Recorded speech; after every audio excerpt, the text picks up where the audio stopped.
في الشبكة الإسبانية. بوطيب بلمسة الكبار. نعم قلت يا بوطيب هارمنا من أجل هذه اللحظة التاريخية.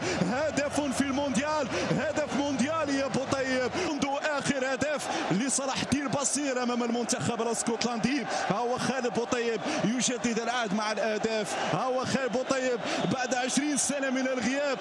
شوف هنا اللاعب نور الدين مرابط يساند ديرار في الجهة اليمنى، وكذلك الحال زياش مع حكيمي. هنا 1-2 طلع كرة ما يمرش خطيرة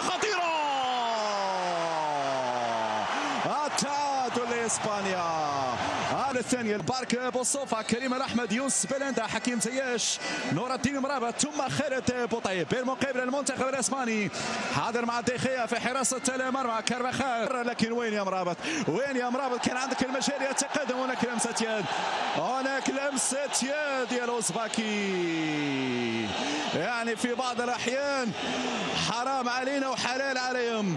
هكذا كان الأمر في مباراة البرتغال. لا نريد أن نبقى على البكاء والبكاء يدخل ما يسددش. دافيد سيلفا، نبيل ديرار، كورتك يا نبيل تترك إلى منير المحمدي.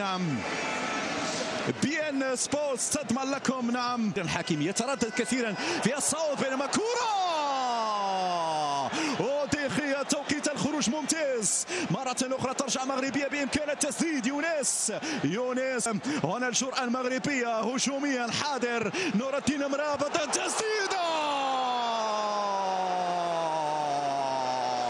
يا للحد العاثر يا نور الدين يا مرابط.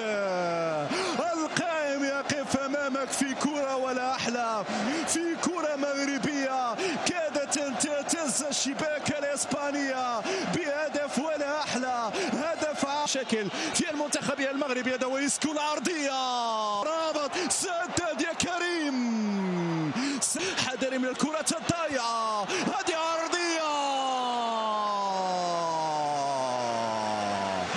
الله يا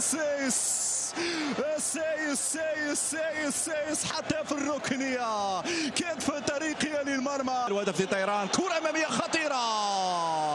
حطوفة عندك الآن الامتحان، كرة مرفوعة من الاسطح. المنتخب الإسباني مرفوعة يا ديرار ما تخليش يضرب الكرة يا ديرار. ارتقاء من جانب اللاعب بيكي، ارتقاء يتفوق على ديرار في هذه الكرة الراسية.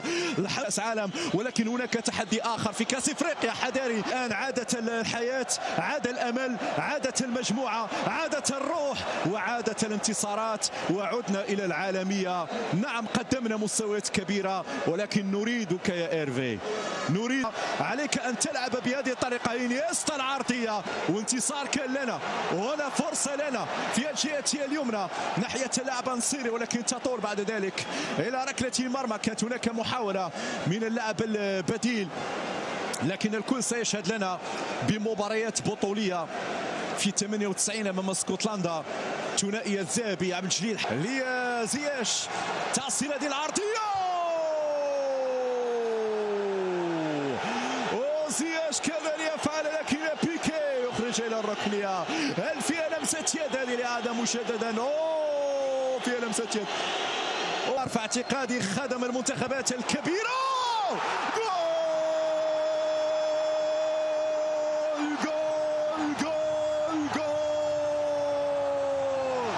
هدف نصيري، هدف ولا في الاحلام، هدف ولا في الخيال، هدف في مرمى الاسبان. اخيرا جبناها، اخيرا حطيناها في الشبكه الاسبانيه.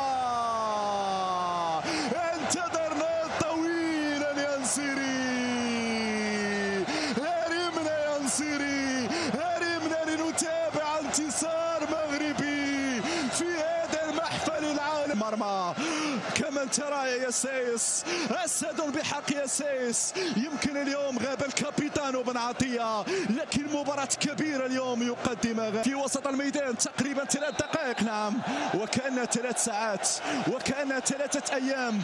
رائع ما قدمه المنتخب المغربي. أنا دائما أشبه مباراة بمباراة. هذه المباراة ذكرتني بمباراة الكوت ديفوار والمغرب في كان 2017. لو تتبقى وضعية تسلل حذاري من مثل هذه الكرات.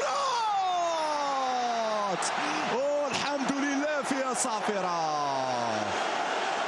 الحمد لله. الحكم المساعد الثاني، ماذا هناك؟ فرناندو ييرو. ماذا هناك؟ الحكم إيرماتوف ماذا يريد أن يرى الفيديو. هل سيرى الفيديو؟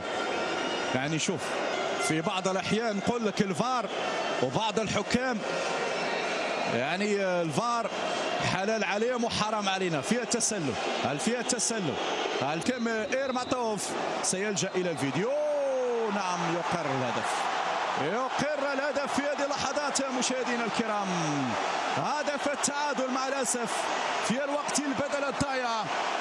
قلت مشاهدينا الكرام هنا الحكم أقر الهدف، ولكن أعود وأقول يعني الفار يتم اللجوء إليه وتطبيقه مع المنتخبات الكبيرة، لكن مع المنتخب المغربي مع الأسف لم يتم الاستفادة من الفار في المطاف. الحكم